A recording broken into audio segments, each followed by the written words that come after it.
Good morning and welcome to Open Hand Farm, except I'm not on Open Hand Farm right now. I am in Kansas and you'll see the Paul Mitchell School over here.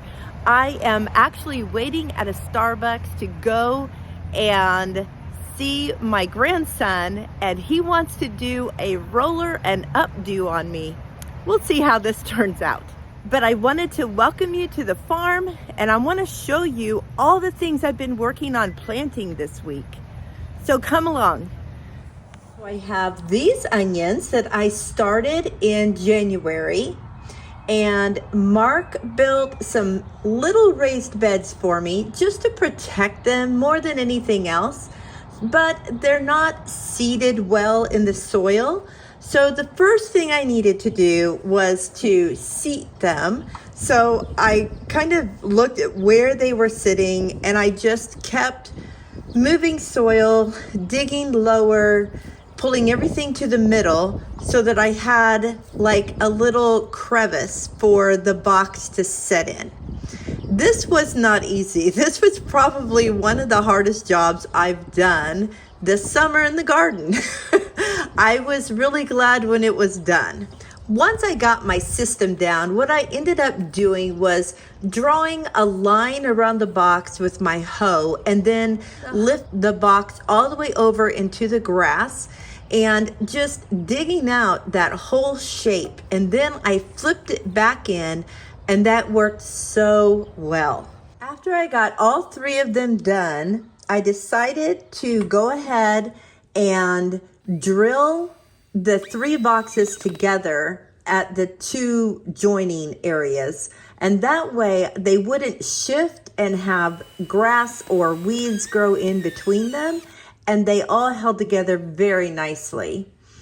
You can see some sunlight on that left side of that next box up. That's because I haven't moved the soil back into place. It's all still in the middle of the box, but I was so glad when this was all done. Now, because the onions were so fine and tiny, I didn't want to put them in this big compost that we had that is horse manure and straw. So I decided to put it in my screen that I made with 1/4 inch hardware cloth, just so I would have a more delicate soil to go ahead and plant those onions in. When I got done sifting, I just added what was left back to the compost pile, and that left me with this beautiful, fine compost. So now I would just take my hoe, and at this point, I know I should have strung it up so that I'd have nice straight lines. You guys, by now, I'm just looking at those two boxes full of onions and thinking, I'm already tired. I just need to draw these lines as straight as I can, and I did a pretty good job. So the first one is 6 inches away from the box, and then the next one is 1 foot over. And I ended up with 2 that were 1 foot apart, and then back to the 6 inches at the edge, because that would give each row of onions 6 inches on either side to grow. Now, if I get onions that big, I'm going to be thrilled, but I kind of don't know. I did go ahead and water down the soil. Everything has been so dry here. We hadn't had rain or anything for so long, so I wanted to give the soil some moisture before I put the onions in so that they wouldn't have to be watered on top of them on this warm day. Before I put them in the ground, I'm gonna go ahead and get my supplements that I'll be using, and that is some bone meal. And bone meal encourages the root growth, and that helps the plant to take up the essential nutrients that it needs. And it's really great for potatoes, onions, garlics, flowering plants, and bulbs. So this definitely needed bone meal.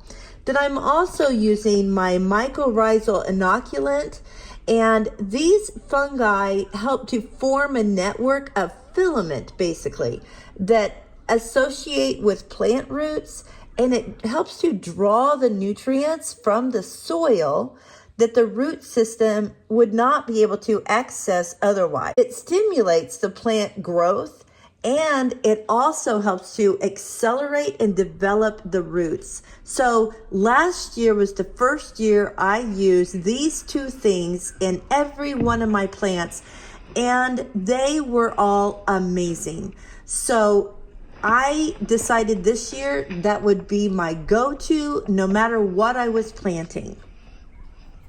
I also got me a little tub of the compost to take over with me. And in my furrows, I went ahead and added the bone meal first. And I know that the roots won't quite reach all of this yet, but it will get there. On top of the bone meal, I added the mycorrhizal inoculant. And then on top of that, I added my fine compost. I put about 2 inches of the compost on top just to fill the furrow that I had made. And when I had that filled throughout the whole furrow, I went back with my little hand spade and I dug a new little furrow in the middle so that when I planted those onions, their roots would be closer to the inoculant and the bone meal. And I did go ahead and water these again before I put the onions in so that I would have a moist soil to put them into. I planted them all in one box, just kind of broadcasted the seeds. So I'm pulling them apart from each other and I'm just making a nice little hole, and I'm putting the onion in there and packing the soil around it. I'm making sure that there is good contact with the roots and the soil so that there's no air holes in there, because that can dry out your roots. They need to be up against that soil.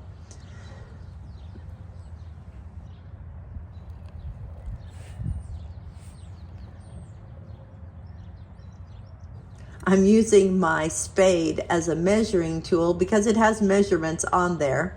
These are 6 inches apart. And this is what they look like. I really thought I was going to have to buy onions. I didn't feel like they were doing very well. And just out of nowhere, they got strong looking and they just perked up, and I'm very pleased with them. So I'm going to go ahead and just keep planting these. I ended up planting 136 of them. Some red, some Walla Walla, and some Australian brown. So we'll see which ones do the best this year. This is how they looked in my boxes, all planted. And I did water the soil again without getting water on the onions. I didn't want to beat them to death with water. I wanted them to get a chance to acclimate before they got hit with water. Now we're going to plant some celery. I haven't planted celery for several years, and this soil, it looks like I broadcasted them, but this was my first attempt at soil blocks, you guys. I did not do a great job. But I also got too many seeds in there. They were so tiny, I couldn't put them in with just 1 or 2. But that's okay. I'm just gonna separate them. The soil blocks are damp, so the roots just pull apart from each other, and it works great. And again, I have put my supplements in these furrows. I'm measuring 6 inches in between each celery. And I am trying to get them down into my supplements so that their roots can really take off in the soil. And I just kept going. I didn't get all of these planted because the space I had for them, I just didn't have room for this many. But I have a friend that's going to use them, so it's no worries. You want to make sure that they make good contact again with the soil underneath. Now it's time to plant my cabbages. In one of my last videos, I talked about all the infrastructure that we put up to get ready to plant. And these covered tunnels were one of those things. So I have a pile of compost just straight down the tunnel, and I'm digging in the middle of that. I'm making sure to get in the soil part of the compost and not the like chunks of straw or hay or whatever, but to make sure there's good contact again with the soil. These are Chinese cabbages, and I will just plant them all down this row like I did that one. Make sure I get to the soil, not the straw.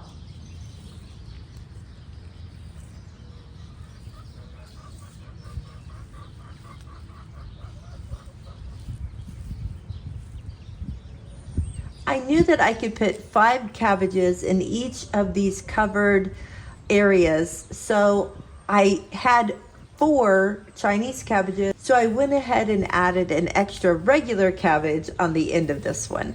I'm using that straw to cover up around the cabbage so that it'll hold the moisture in. And then I just need to cover it up again, pull down my covering, make sure that my ponytail ends are wired down into the ground, and that pulls it tighter. And before I add my bricks to hold the cover down, I want to go ahead and add water to these.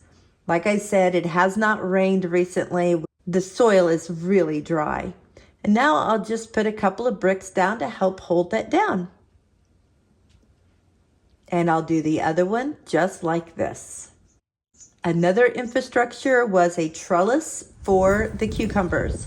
When we put our compost out, I wasn't sure where everything was going to be. I just guessed.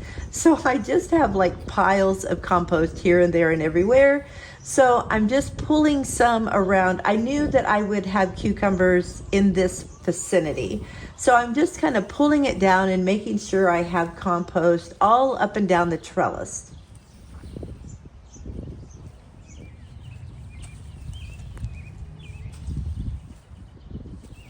And then I'm just gonna kind of smooth it out with a rake and make sure I have everything where I need it. And then I will start making some little mounds. And these mounds need to be about 12 inches apart from where the cucumber is planted. So I will just go down the line, measuring where it needs to go and building more mounds. I will plant 2 or 3 seeds in each mound in case one of them or 2 of them don't germinate. I kind of pounded the top of them to make the soil more compact so that when I put the seeds in, they wouldn't just wash away. And eventually I get them all done. And now we have zucchini to plant. Now this area had a few cover crop plants that were still hanging on. They didn't quite get tilled in as well. And there were some other little weeds. And I decided that now would be the time to go ahead and get those out so that I have a clean start for my garden. So I cleaned out just where the zucchini were going to be, and I'll do the other areas as I plant in those. I'm only going to have 1 row of zucchini, and I'll go ahead and put it about 18 inches from the edge of the garden. And that way there'll be room for the leaves to grow and hopefully not go into the yard. But if they do, we just won't mow under them, and we'll mow when the garden season is over.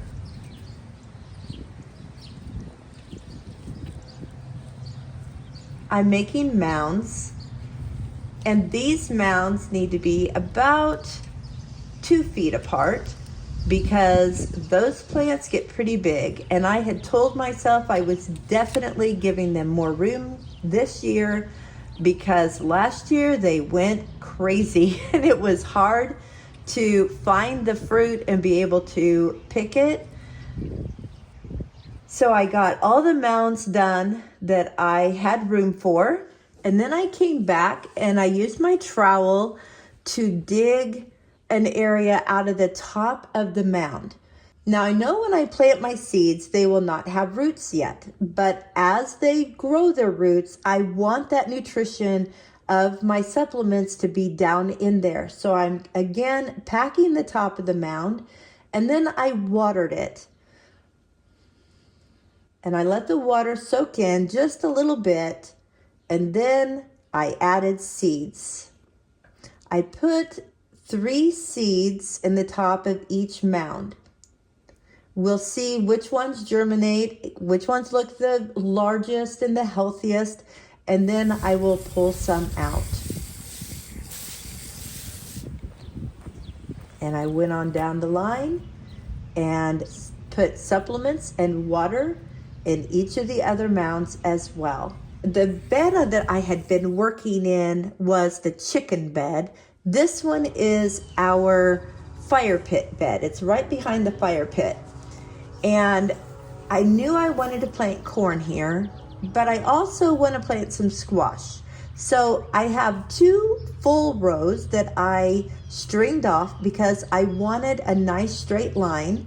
And as I make my furrow with my hoe, I'm being careful to pull out any chunks of grass or anything that would make it kind of lumpy in there.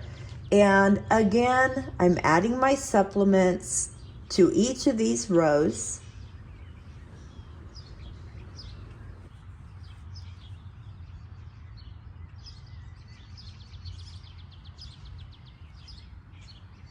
And these rows are 3 feet apart. And you'll notice my first row is pretty far in from the edge of the garden bed, but I wanted to make sure that I had enough room to add an electric fence around that and not have it come in contact with the corn itself. So I left myself some extra space. Now I'm stringing off where I want my squash to go. And now I know where to plant the rest of my corn. My rows, again, are 3 feet apart. And I'm going to go ahead and put my strings there. And I will use my hoe to make my furrows. And I'm just kind of running that top edge of my hoe blade along the string so that I get a straight line. I'm adding my supplements, and it's time to plant. I'm planting some corn from Azure Standard, and I'm using my 8-inch stick, my professional measuring, of course. And I'm dropping a piece of corn, using my stick to go 8 inches, going another piece of corn, another stick, and I continue doing that through all of the rows of my corn furrows. And then I came back and just closed them up with the soil that was on top, and I made sure to push so that there would be contact with the corn and the soil. Well, I'm back to the farm with my curls. I had a roller set and I really like it. The wind's blowing it, so it didn't look that great out here. But I wanted to show you the areas that I got planted this week. They look good. Let me show you. Here is the bed where the corn and the squash were planted. I didn't show you, I have a few sunflowers that are voluntary. They're coming up in the middle of this bed. I might let them get a little bit bigger and then transplant them. We'll see what I feel like when the time comes. Also by this bed is our rabbit tractors. And this is our mama. Let me show you her babies. They're 3 weeks old now, and they're just so cute. They're all snuggled in there. They came out and played the other night while I was working in the garden, and she was kind of irritated by them because they wanted to eat and she did not want to feed them. You did good, Mama. You did good. Here's the onion boxes, and they're doing well. I was afraid they would get all bent over and broken, but so far, they're doing great. It's all 3 boxes. Let me get down so you can see them.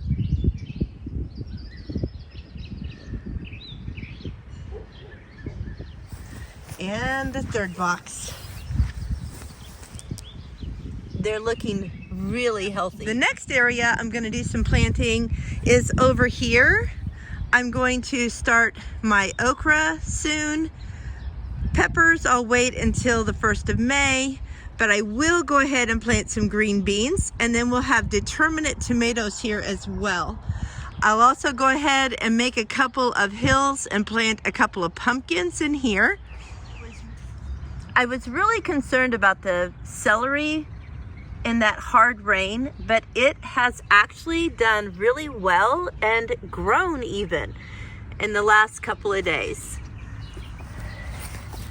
And down on this end, I have, looks like onions, but they're leeks. And they're so fine and tiny, but they have actually grown since I put them in here. And then we have our cabbages. They look like they're doing great.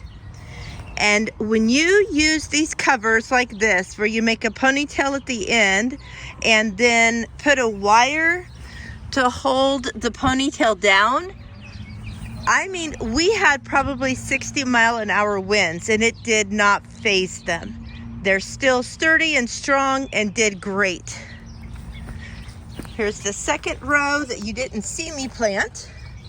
These are all just regular cabbages. They're doing really well.